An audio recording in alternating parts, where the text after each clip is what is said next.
welcome to Wilkes Now. I'm Breanna Ebish. And I'm Jack Moline. Let's take a look at what we have on today's show. Hi everyone, I'm Joseph Gayton, and today on Weather Now, we'll be looking at some chillier weather coming to the Wilkes-Barre area this week. Hello everyone, I'm Sean Schmur, the news editor for The Beacon, and on today's Beacon Briefs, I'll tell you what's in the news this week. Don't forget that you can grab your own copy of The Beacon at any campus building. I'll have more coming up soon. See you in a few. I'm Ariel Reed. And I'm Baylee Gatus. Today we will have coverage of NFL, NBA, MLB, and NHL news. Then we will go over to this week's Beacon Senior Spotlight. We'll see you back here for more.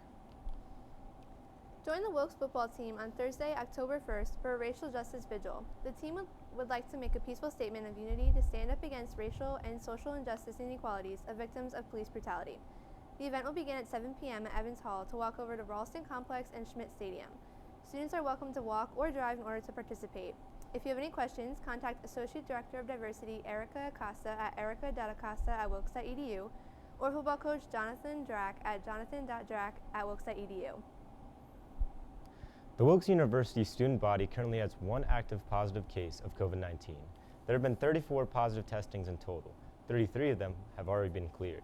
26 students are actively in quarantine during this time.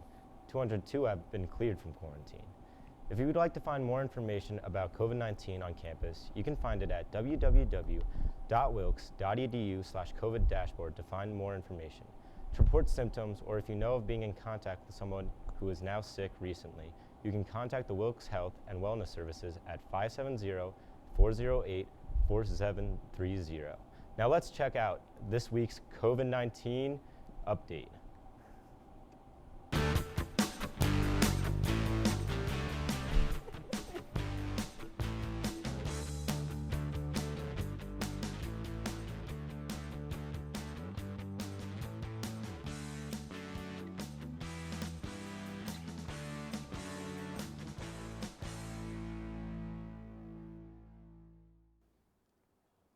How has COVID-19 affected your campus experience?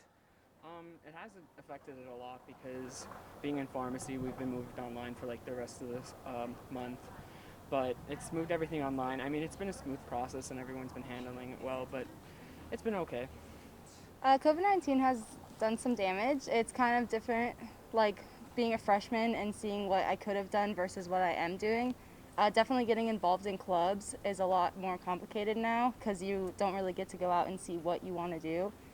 But other than that, it's just a whole different experience. Pretty stringent, you know. I could be sitting in my own room and get in trouble sometimes, but I just watch and kind of avoid where I may get in trouble. And what are your concerns about COVID-19 being on campus? My concerns are that within the first week, I had classes with people where there were positive cases and I had to be in quarantine. So like there is worries about that happening again once I do go back to in-person classes.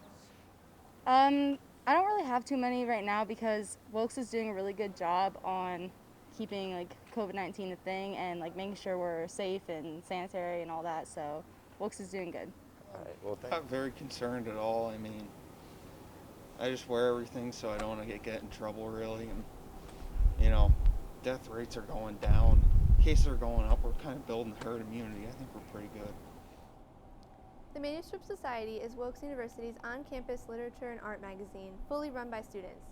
Manuscript seeks to foster a supportive and ever-growing creative writing community here at Wilkes, and submissions are now open. The submission period opens September 13th and will run through April 2nd. For the Black History Month issue, submissions will be open until February 4th. Submissions go through a blind submission process, meaning no one in the room will know it's your work unless it is accepted and published with your permission.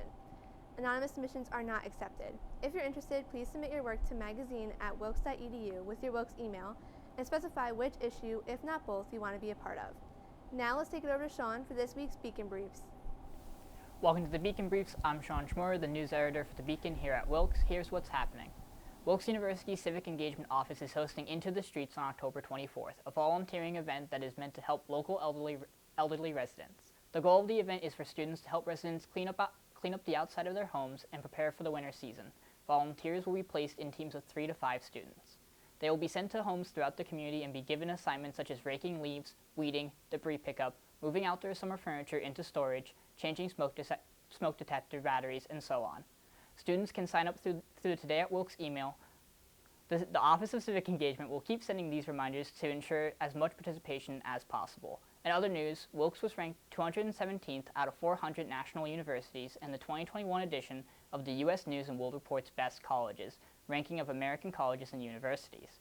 Wilkes also made the U.S. News & World Report's list of A-plus schools for B students, which looks at schools in the top 3/4 of their ranking category and their average first-year student retention rate.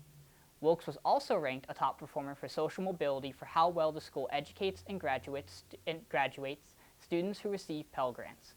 45% of students in this year's first-year class will be the first in their families to pursue a bachelor's degree, and 40% are eligible for Pell Grants. Finally, on September 25th, Multicultural Student Coalition President Brianna Rowland and Vice President Morgan Burton took on the responsibility of organizing and coordinating a Black Lives Matter silent protest on campus. Members of the Wilkes community were able to support the protest by standing in solidarity with protesters. Members created designs for posters, and many students wore black around campus to create a sense of unity, even if they were not able to attend the actual protest. The protest took place in the Sub, Fenner Quad, and Stark Learning Center. The protest on the Fenner Quad saw students and staff line up along the main pathway that cuts through the middle of campus, holding signs and standing silent. Thanks for checking in, guys. That's all I have for the day. I'm Sean Schmoyer, and this is Beacon Briefs. We'll be right back after this public service announcement. The body, it is a work of art and a powerful ally in the fight against cancer. A new approach called immunotherapy works by helping our immune system correctly identify and eradicate many types of cancer cells. Speak with your doctor and visit su2c.org/immunotherapy to learn more. Your body might just be your greatest hope.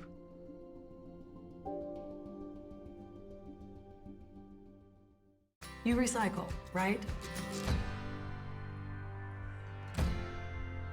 Yep, it's confusing. It's hard for all of us to recycle properly when it's this confusing. Yet recycling is the #1 thing we can do for the environment and the economy. If we do it properly, we have a solution. And it's working. Standardized labels, they help people recycle more, and they help people recycle right. Let's recycle across America, and let's recycle right.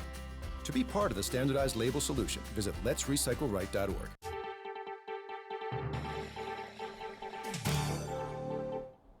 The first 2020 presidential debate between Donald Trump and Joe Biden is Tuesday, September 29th at 9 p.m. Eastern Standard Time. The debate will be 90 minutes, moderated by Fox News anchor Chris Wallace, and will air on all major networks while taking place in Ohio. Topics that will be discussed include the Supreme Court, COVID-19, racial injustice, and many more.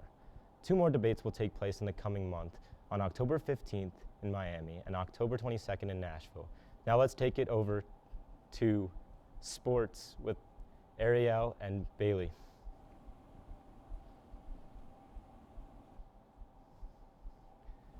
What's good, guys? My name is Jolen, and today I'm here with Matthias. I got a few questions to him to show us a day in his life with his rapping. My first question for you is, what inspired you to start rapping? When I was younger, like 12 years old, my dad was arrested, so that's kind of like took a big impact on my life. So it just made me put the pen to the paper and start writing. And my motivation, my team, the label that I work with, my girlfriend, my moms, my dad, family like that. So that's good. That's good. Another question was, what kept you motivated to keep working through the pandemic? You know, with everything going on. What kept me motivated was just be better than everybody else. Not that everybody else not as good as me or anything like that, but if everybody's slowing down with their music, then nobody putting out music. So I feel like if I'm putting out the music and I'm keep on going, then a lot of people are going to tune in. A lot of people that I didn't have. So that's what kept me motivated. All right. And apart from yourself, who would you say is your favorite rapper or someone you listen to a lot? I gotta say NBA Youngboy, Polo G, Meek Mill, all them. Like, you know what I mean? A lot of people from back home. Dami LaFleur, Alonzo, a lot of people like that I really listen to. My friend Micah, a kid in my group, Chris, a lot of people like that I like to listen to. A lot of unsigned artists at the same time, but yeah, Meek, Polo G, NBA Youngboy, yeah. Right, yeah. And where are you from again? I'm from upstate New York. Okay. Yeah. And so that was the end of our interview. Where can people find you? So. Yeah, you can find me on every platform. Apple Music, under Matthias Heim, that's my name. Spotify, everything. Tidal, and Instagram. The real_Matias Heim. You can find me everywhere. Yeah, you just dropped a song yesterday. Yeah, I just dropped a song that's going crazy right now. It's called How Can I Lose, and my label's going crazy. We're dropping merch soon. So, but everything we drop is a one-time drop. Yeah, but the song is going crazy right now. A lot of streams, a lot of people sharing it. So, and shout out to my boy Chris for the song too, with the feature. So, all right, thanks for your time today, man. Thanks, Jolen. Now listen to Ariel and Baylee for Sports Now. Good afternoon, y'all, and welcome to Sports Now. I'm Ariel Reed. And I'm Baylee Gatis. Kicking it off, on the field, the New York Giants squared off against the San Francisco 49ers, but Daniel Jones could not make anything happen, falling 36-9. What's impressive to me, Ariel, is that the 49ers won with a second-string quarterback, and several of their starters were injured as well. I believe the Giants have a long road ahead of them, with Saquon Barkley no longer being the main option for Jones to pass it to. Sure, he still has Darius Slayton, Golden Tate, and C.J. Board, but those guys do not seem to be as reliable as Saquon was. Switching to Lincoln Financial Field, Carson Wentz could not overpower the strength of rookie Joe Burrow as the two foes tied at 23 apiece. Carson Wentz went for 225 passing yards with 1 touchdown and 2 interceptions, while Burrow went for 312 yards for 2 touchdowns and 0 interceptions. Baylee, I think this is a scary sight for the Eagles, but a comforting and good sight kind of for the Bengals. I agree. I think that Carson Wentz is underperforming and needs to start playing to his full potential. He just got outperformed by a rookie quarterback. Dancing over to Heinz Field, Juju Smith-Schuster has been an impressive player to watch, not only as he dances around his opponents, but also in his touchdown celebrations. Juju helped lift the Steelers over the Texans with a 26-yard touchdown reception. The Steelers bested the Texans 28-21. In other sports news, the Stanley Cup Finals ended last night as the Tampa Bay Lightning bested the Dallas Stars 2-0 in Game 6, winning the series 4-2. Stepping off the ice and onto the diamond. The first round of MLB playoffs kick off this afternoon, Tuesday the 29th at 2 p.m. with the Astros facing off against the Twins. After that, the White Sox and Athletics face off at 3 p.m. and the Blue Jays and Rays at 5 p.m. The final game of the evening is the Yankees and Indians at 7 p.m. In NBA news, the Miami Heat defeated the Boston Celtics 125-113. Huge performances from Jimmy Butler and Bam Adebayo is what clinched this win for them. Bam had a lights-out night, not only missing a total of 4 shots from the field. He earned a double-double with 32 points and 14 boards. His counterpart Butler chipped in 22 points in the contest to give the Heat the edge over the Celtics. The Lakers defeated the Nuggets 117-107. In this contest, LeBron James helped propel the Lakers over the Nuggets with a triple-double with 38 points, 16 rebounds, and 10 assists. Anthony Davis scored 27 points and grabbed 5 boards for the contest. The first game of the NBA Finals will commence on Wednesday, September 30th at 9 p.m. Eastern Standard Time. Baylee, who do you think takes Game 1 of this finals series? I think Miami Heat will continue to feed off of their momentum, and they currently have, and they'll take it into Game 1 of this series. I agree with that, and I think the same thing that you do. Now, let's take a look at our senior featured athletes. The Beacon Senior Spotlight. On the men's side, it's men's football player Richard Ermis, and on the women's side, it's women's volleyball player Christy Najdek. To check out this week's issue of the Beacon, go to www.thewilkesbeacon.com or pick up your copy around campus. That's all we have for today for Sports Now. I'm Baylee Gatis. And I'm Ariel Reed. We'll be back after this public service announcement. You doing okay, man? Yeah, why? You haven't been acting like yourself lately. I don't know. These negative thoughts just keep gnawing at me. I get it, man, and I'm here if you ever need to talk. Thanks. Mental health. It's not weird between friends. Learn more at bringchangetamind.org. You recycle, right? Did you know that recycling is one of the most important things we can do for the environment and for the economy? And recycling can help protect our oceans and waterways. Sadly, each year, 8 million metric tons of waste goes into oceans. That's the equivalent of 5 bags full of waste stacked on top of each other and covering every foot of coastline in the world. That much is going in every year. And 6 out of 10 of the most commonly found items in the oceans are fully recyclable. So we need to start recycling more, and we need to recycle right to get these valuable materials back to the manufacturers to use and to keep them out of oceans and waterways. But let's face it, recycling's confusing. We have a solution, and it's working. The standardized labels help people recycle more, and they help people recycle right. Let's recycle across America, and let's recycle right. To learn more about this solution and how to recycle right to protect our oceans and waterways, visit letsrecycleright.org. Hello everyone, welcome to Weather Now. This morning we had a beautiful sunrise over the Susquehanna this morning, right before 7 o'clock this morning.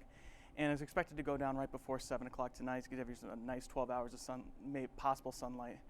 Right now it's mostly cloudy with a high chance of rain today with a possible thunderstorm this afternoon going into tomorrow. Right now it has a very high humidity of 92%, and expected even when it starts to rain, it possibly even be greater. Your 7-day forecast, you're looking at thunderstorms tonight going into tomorrow with showers in the early morning and afternoon. Thursday we're having mostly sunny day with a kind of a chilly 68 degrees. Going down to 46 that night. Friday we're looking at partly cloudy coming in, 62 degrees. It's going to get even chillier as the week progresses on, with a low of 56 degrees. Saturday again, same story, partly cloudy, but it's going to raise in temperature to 76 degrees. Might be a nice day to go outside. Sunday much the same, but it's going to be getting chilly, and into Monday. It's going to have early to midday showers. We're just even looking at the temperature right now. You have on the Great Lakes side coming in about 6 degrees, going down to the mid-50s, and with only reason why we have this medium temperature right now is in the 70s is coming in from the warm coastal cities. And you can see coming in from the later on today. This cold is going to push on through to our side this afternoon, late evening. With the rain right now, it's coming in southwest side of near Pittsburgh, coming up to the north over near New York. And later on today is just going to push over from that side and coming in, giving us a very high chance of rain tonight. In a weather temperature across the nation, you can see all the coastal cities from California all the way up from Florida into the New England are in the comfortable temperatures today. Moving on, we have rain coming in. It's mostly into the coastal cities, into the northeast. Later on today, it's going to be covering most of the eastern seaboard tonight.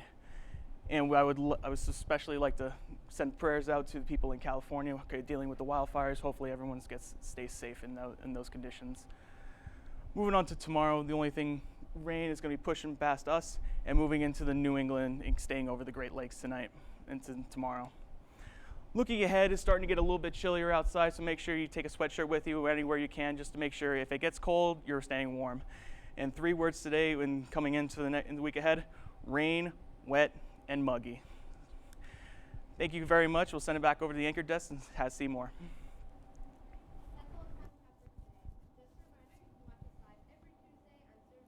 Channel 97 at 12 noon. Also, check out our YouTube channel for episodes of the show and more.